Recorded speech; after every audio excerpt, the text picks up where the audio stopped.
இன்றைய முக்கிய செய்திகள். பாராசிட்டமல் செல்கள் விட்டமின் D3 உள்பட 50 மருந்துகள் தரமற்றவை. மத்திய தர கட்டுப்பாடுகள் அமைப்பு அறிவிப்பு. நெல்லை மாநகராட்சி பகுதியில் மற்றும் தாமிரபரணியில் 17 இடங்களில் கழிவுநீர் கலப்பதாக அதிகாரிகள் அதிர்ச்சி தகவல். மனச்சாட்சியே இல்லையா என நீதிபதிகள் அதிர்ச்சி.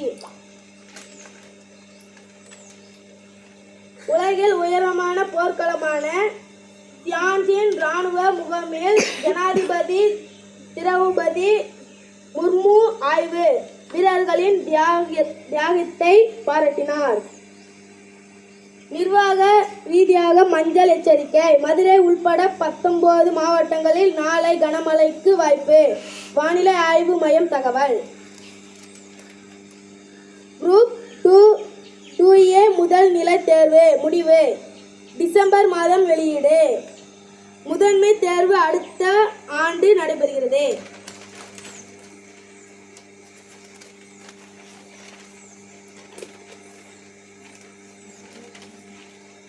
விளையாட்டுச் செய்திகள். இந்தியா வங்காளதேசம் 2வது டெஸ்ட் கான்பூரில் இன்று தொடக்கம். இத்துடன் செய்திகள் மற்றும் grants bail to former Tamil Nadu Minister Senthil Balaji. Center advises Indian national to leave Lebanon moves naval evacuation.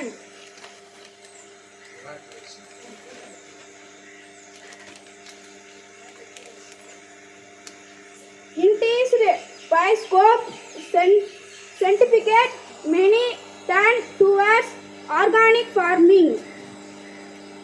Heavy overnight rainfall batters several parts of Chennai and its suburbs.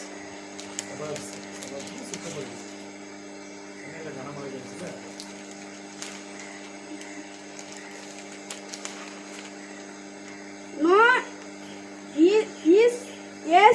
is fire with Ebola, says Israel as it founds Lebanon's town.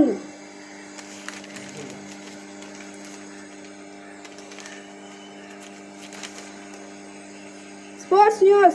Confident India starts as favorite to win the Kanpur test and seal yet another series victory. Thank you. Have a nice day.